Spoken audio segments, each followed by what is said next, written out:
Hello everyone, నేను మీ నవనీత. వెల్కమ్ టు అవర్ ఛానల్ దెన్గరి వ్లాగ్స్. అసలు నిన్న మొన్నటి దాకా ఫుల్ వానలు, వరదలు, తుఫాన్లు వీటితోనే అయ్యింది. అందులోకేని కొంచెం బయటికి వచ్చినామో లేదో వింటర్ స్టార్ట్ అయిపోయింది.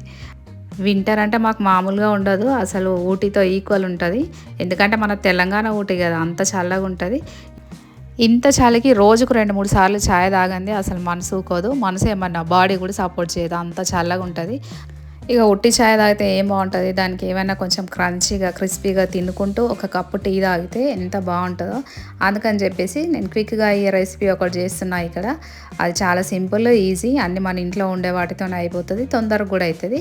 దానికి గాను నేను ముందుగా ఇక్కడ ఒక కప్పు గోధుమ పిండికి 1/2 కప్పు ఉప్మా రవ్వ, అదే బొంబాయి రవ్వ అని కూడా అంటారు, ఆ రవ్వ వేసుకుంటున్నా నేను. ఇవి రెండు కొంచెం మంచిగా మిక్స్ అయ్యేదాకా కలపాలి.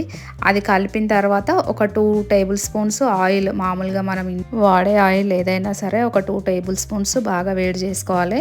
వేడంటే కొంచెం మంచిగా చాలా మరగాలన్నమాట ఆయిల్. అలా మరుగుతున్న ఆయిల్ని ముందుగా మనం కలిపి పెట్టుకున్న రవ్వ మరియు గోధుమ పిండిలో ఇది వేసి ఒక స్పూన్తో కలుపుకోవాలి. ఎందుకంటే అది చాలా వేడిగా ఉంటుంది, చేయి కాలుతుంది. అందుకని చెప్పి ముందుగా స్పూన్తో అటు ఇటు కలిపి కొంచెం చల్లారిన తర్వాత చేయితో బాగా మ్యాష్ చేయాలన్నమాట.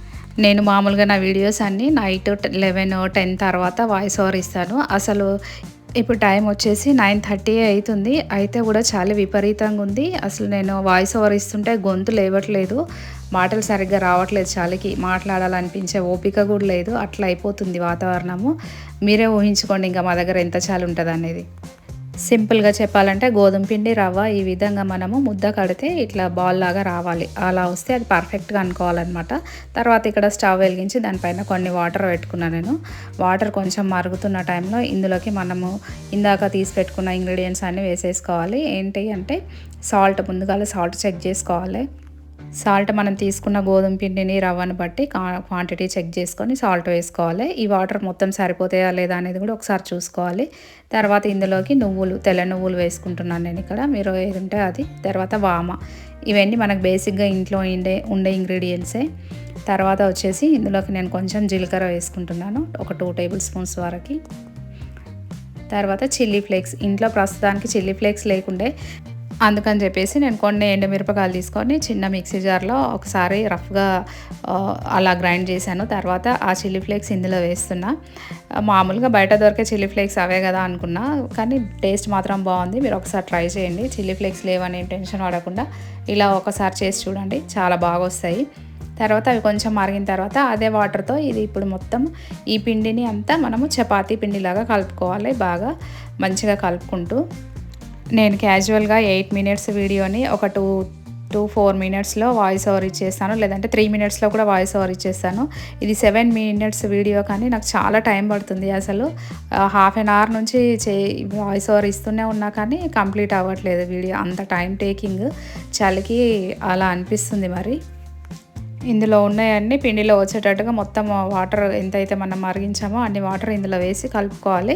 కొంచెం వేడి ఉన్నప్పుడు కలుపుకుంటేనే బాగుంటుంది, ఎందుకంటే మనకు వచ్చేవి అవి బిస్కెట్స్ కొంచెం క్రంచీగా చాలా బాగుంటాయి అన్నమాట. ఈ విధంగా నేను చపాతీ పిండిలాగా కలిపి ఒక 10 మినిట్స్ రెస్ట్ ఇచ్చాను.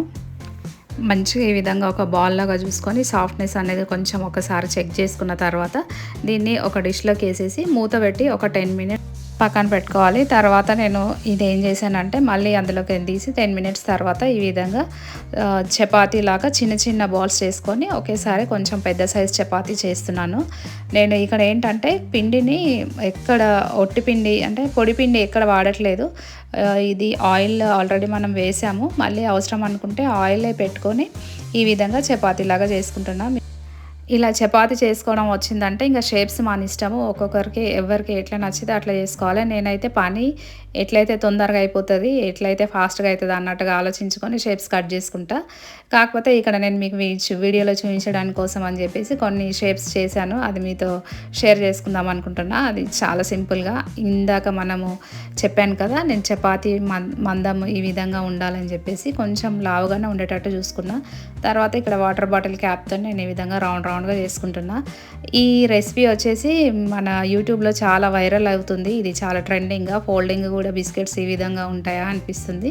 సో రౌండ్గా తీసుకున్న తర్వాత ఈ విధంగా ముందు 2 ఫోల్డ్ చేసి తర్వాత బ్యాక్ సైడ్ కొంచెం బటర్ఫ్లై షేప్ లాగా వస్తుంది. అసలు చూడడానికి భలే ఉంటాయి. ఇంకా మనము అందరు ఇవే చేస్తున్నారు కదా అని చెప్పేసి నేను కూడా ఒక చపాతీ మాత్రమే ఇవి చేస్తున్నా. తర్వాత అన్ని స్క్వేర్స్, ట్రయాంగిల్స్ ఏవంటే అవి చేసేసినాము. మీకు చూపించడం కోసం అని చెప్పేసి నేను సింపుల్గా ఈజీగా ఎలా ఉంటుందని చెప్పేసి ఈ విధంగా చేసి చూపిస్తున్నా. ఇలా మొత్తం రౌండ్ వాటర్ బాటిల్ క్యాపే కానీ ఇంకేదైనా సరే మీకు రౌండ్ ఇలా ఈజీగా ఉంటే దాంతో చేసుకొని సింపుల్గా ఈ విధంగా ఫోల్డ్ చేసుకోవాలన్నమాట. ఫోల్డ్ చేసుకునడంలోనే కొంచెం ఉంది. ముందు ఫస్ట్ ఈ విధంగా ప్రెస్ చేసి కొంచెం అవి ఆయిల్లో వేసినప్పుడు కొంచెం కాలితే బయటకు వస్తాయి. అందుకని చెప్పేసి కొంచెం గట్టిగా ప్రెస్ చేసుకోవాలి. ప్రెస్ చేసుకుంటే ఈ విధంగా చిన్నగా డైమండ్ షేప్ బటర్ఫ్లైస్ లాగా చిన్నగా ఈ విధంగా చాలా బాగున్నాయి. మీరు కూడా తప్పకుండా ట్రై చేయండి. అసలు వీటిని చూస్తేనే ఎంత క్యూట్గా అనిపిస్తున్నాయి. టేస్ట్ కూడా అంత బాగుంది. ఈ విధంగా మొత్తం పిండి నేను అన్నీ చేసి పెట్టుకొని ఆయిల్ బాగా హీట్ ఎక్కిన తర్వాత, ఆయిల్ మాత్రం బాగా హీట్లోనే ఉండాలి. అలాంటప్పుడు ఇవి కొన్ని వేసుకుంటూ కాల్చుకోవాలి. ఆయిల్ కొంచెం స్టవ్ హైలో పెట్టి తర్వాత లో ఫ్లేమ్లో పెట్టుకోవాలి. అలాంటప్పుడు లోపల మంచిగా కాలి బాగా పొంగుతాయి అన్నమాట. అసలు బిస్కెట్స్ లాగా ఉంటాయి. వీటిని చూస్తే ఇలాంటి కలర్ వచ్చిన తర్వాత తీసి మనం పక్కన పెట్టుకోవాలి. ఇవి 15 డేస్ నుంచి 1 మంత్ వరకు స్టోర్ చేసి పెట్టుకోవచ్చు. ఎప్పుడంటే అప్పుడు పిల్లలకి ఇవ్వచ్చు మనం ఒకసారి చేసి పెట్టుకుంటే. అంతేనండి, ఈవినింగ్ స్నాక్ రెసిపీ అనేది రెడీ అయిపోయింది. గోధుమ పిండితో మీరు కూడా తప్పకుండా ఈ రెసిపీ ట్రై చేయండి. ఈవినింగ్ టీతో ఎంజాయ్ చేయండి. అన్నీ ఈ విధంగా ఫ్రై చేసుకున్న తర్వాత అసలు వీటికి ఎలా ఉంటుందని చెప్పేసి ఈ విధంగా ఒక చేతిలోకి తీసుకొని ప్రెస్ చేసినప్పుడు ఇలాంటి సౌండ్ వచ్చి ఈ విధంగా పొడి పొడి అయినాయంటే పర్ఫెక్ట్గా అయినట్టేనండి. అంతే, ఈవినింగ్ టీతో ఎంజాయ్ చేయండి. మీకు కనుక నా వీడియో నచ్చినట్టయితే like, share and subscribe to my channel. Thank you for watching.